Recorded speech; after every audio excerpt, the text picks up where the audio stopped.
Kumar प्रेबल classes के online segment में आप समस्त छात्र छात्राओं का फिर से एक बार स्वागत करता हूं।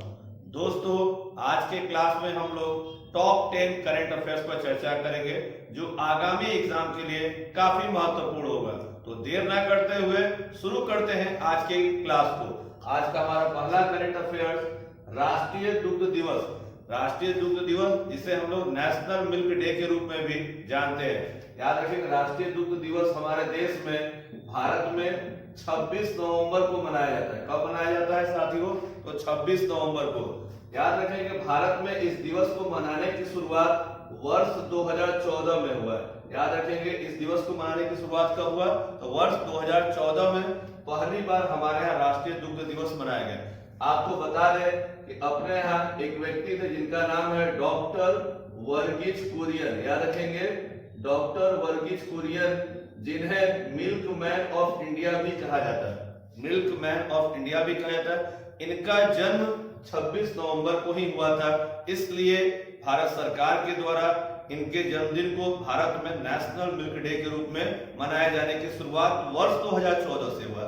आपको बता दें कि डॉक्टर वर्गीज कुरियन देश में मिल्क मैन ऑफ इंडिया के नाम से जाने जाते हैं और भारत में श्वेत क्रांति, याद रखेंगे, कौन सी क्रांति साथियों?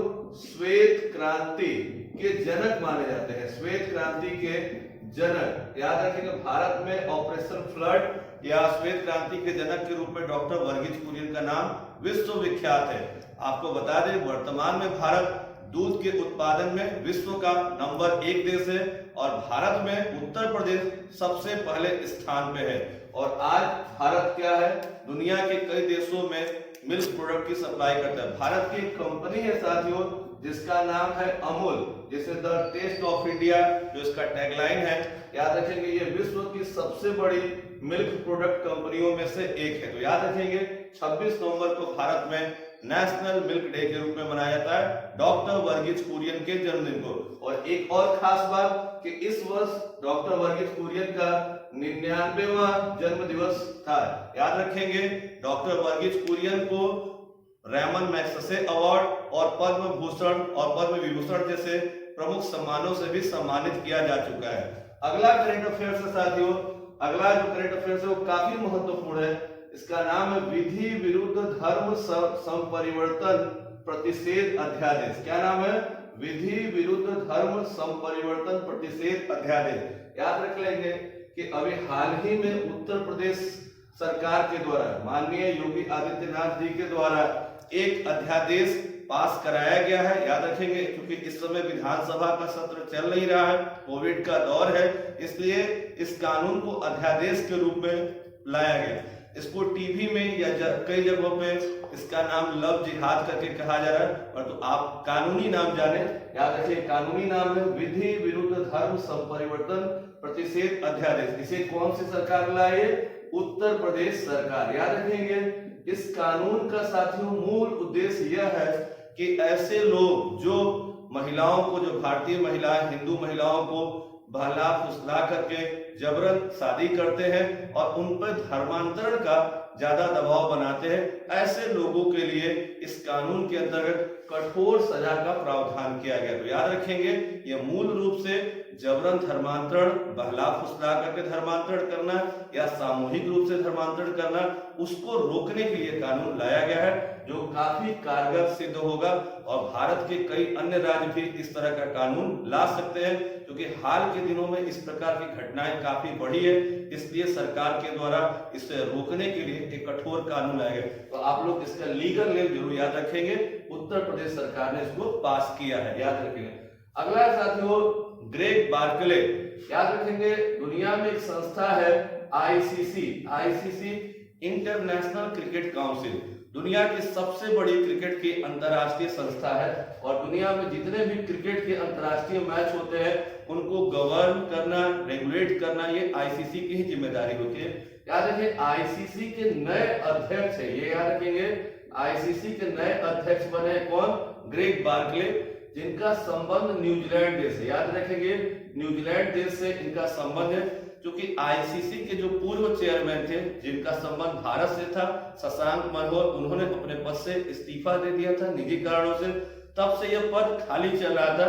तो हाल ही में आईसीसी के नए चेयरमैन के रूप में नियुक्त किया गया ग्रेग बार्कले को, जिनका संबंध किस देश से? न्यूजीलैंड से। आपको बता दें साथियों, आईसीसी की साथियों स्थापना जो है 1909 में हुई। 1909 में इसकी स्थापना है। इसका हेडक्वार्टर साथियों दुबई है, याद रखेंगे हेडक्वार्टर कहाँ? दुबई है। और इसके वर्तमान में सीईओ मनु साहनी है। कौन है साथियों? वर्तमान में इनके सीईओ मनु साहनी। तो ध्यान रखेंगे और इस बात को जरूर नोट करेंगे। अगला करंट अफेयर्स है हमारा फीफा अरब कप टूर्नामेंट 2021। याद रखें फीफा अरब कप टूर्नामेंट 2021। आपको बताना चाहेंगे साथियों कि फीफा के द्वारा अरब कप टूर्नामेंट 2021 कतर देश में क्या है? आयोजित होगा। कहां होगा? कतर देश में। कब होगा? तो दिसंबर 2021 में इसका आयोजन होगा। इसमें कुल 22 टीमें भाग लेंगी। कितनी टीमें भाग लेंगी साथियों? तो 22 टीमें भाग लेंगी और ये फीफा का एक काफी महत्वपूर्ण टूर्नामेंट होगा। याद रखेंगे फीफा अरब कप टूर्नामेंट 2021 कब होगा? दिसंबर 2021 में। और इसका आयोजन कौन करेगा? कतर। कतर एक एशियाई देश है। याद है कतर एक एशियाई देश है जिसकी राजधानी साथियों क्या है? दोहा। याद रखेंगे दोहा। अब आते हैं, बात करते हैं फीफा। याद रखेंगे जैसे पिछले टॉपिक में हमने बताया कि आईसीसी क्रिकेट की अंतरराष्ट्रीय संस्था है, उसी तरह से फीफा फुटबॉल की सबसे बड़ी संस्था है। याद रखेंगे फीफा की स्थापना, याद रखेंगे फीफा की स्थापना अक्सर पूछ लिया जाता है। 1904 में फीफा की स्थापना हुई। इसका जो हेडक्वार्टर है साथियों याद रखेंगे ज्यूरिख में है। कहां है? ज्यूरिख में। और ज्यूरिख कहां पड़ता है? तो स्विट्जरलैंड में। याद रखें स्विट्जरलैंड। और स्विट्जरलैंड कहां पड़ता है? तो यूरोप में। आपको बता दें कि फीफा के जो वर्तमान में अध्यक्ष है याद रखेंगे कौन है? तो जियानी इन्फेंटिनो। याद रखें इन्फेंटिनो। याद रखेंगे फीफा के अध्यक्ष कौन है? तो जियानी इन्फेंटिनो। नोट कर ले साथियों।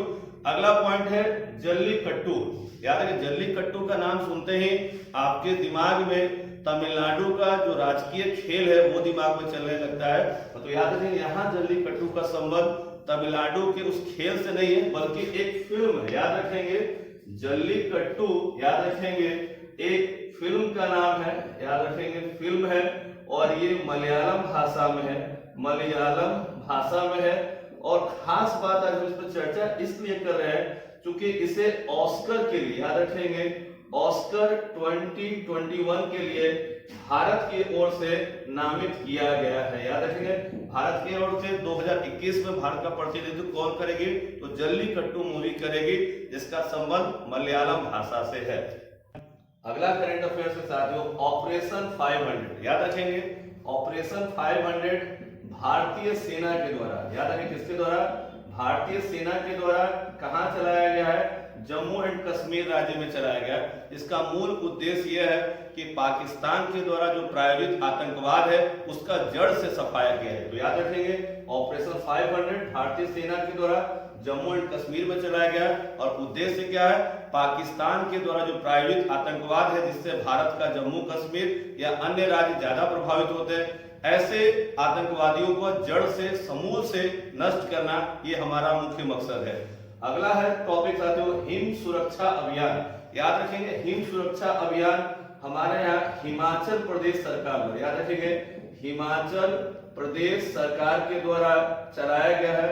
और इसका जो मूल उद्देश्य है साथियों, मूल उद्देश्य कोविड-19 के प्रति लोगों को क्या करना? जागरूक करना। याद है कोविड-19 के प्रति लोगों को जागरूक करना इस अभियान का मूल उद्देश्य है।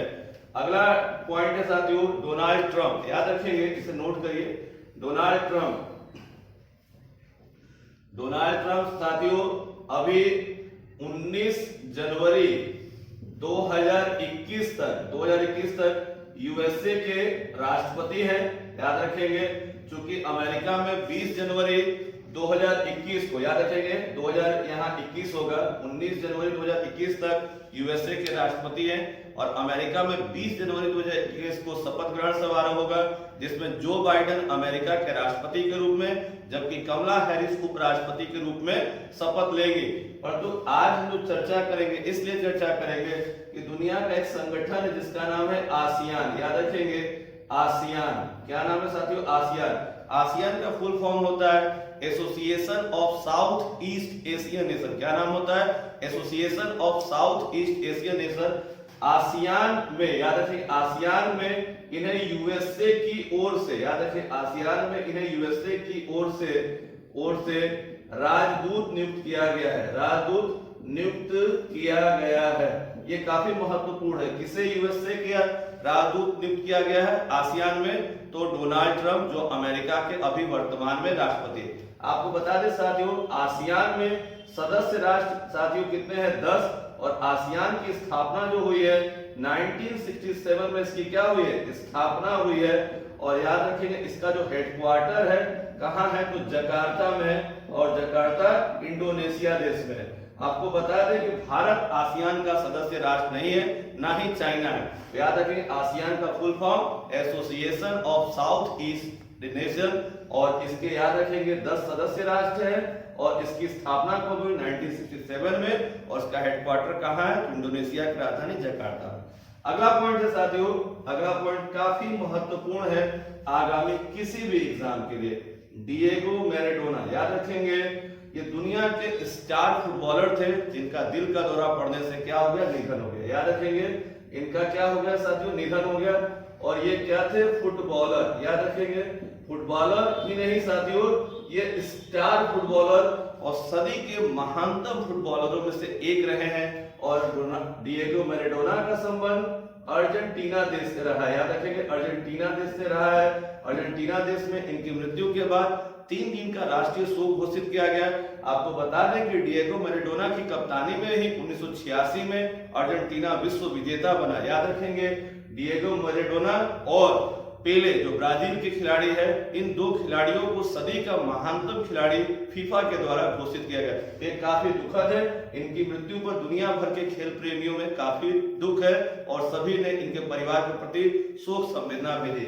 अगला पॉइंट है साथियों, लक्ष्मी विलास बैंक। याद रखेंगे, दीपावली के समय ही खबर आने लगी कि लक्ष्मी विलास बैंक क्या है? आर्थिक संकट से जूझ रहा है, और आरबीआई के द्वारा क्या यहाँ के जो भी कंज्यूमर है, जो खाता धारक है, कस्टमर है, उनको 25,000 रुपए तक के निकासी पर रोक लगा है। 25,000 से ज्यादा आप नहीं निकाल सकते हैं। परंतु अब क्या खबर आ रही है कि लक्ष्मी विलास बैंक का डीबीएस बैंक, याद रखें, डीबीएस बैंक जो सिंगापुर का बैंक है, याद रखें, कहाँ का बैंक है साथियों?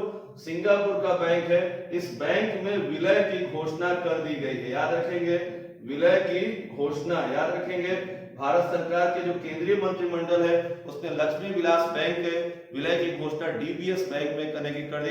याद रखेंगे, लक्ष्मी विलास बैंक एक काफी पुराना बैंक है, और ये इससे काफी इसके जो उपभोक्ता थे परेशान थे। तो दोस्तों, आज की क्लास में हम लोगों ने टॉप 10 करंट अफेयर्स पर चर्चा किया। अगर आपको इसके कंटेंट अच्छे लगे हो तो ज्यादा से ज्यादा शेयर करें, लाइक करें। अगर आप हमारे चैनल पर नए हैं तो चैनल को सब्सक्राइब करना ना भूलें। धन्यवाद दोस्तों, नमस्कार।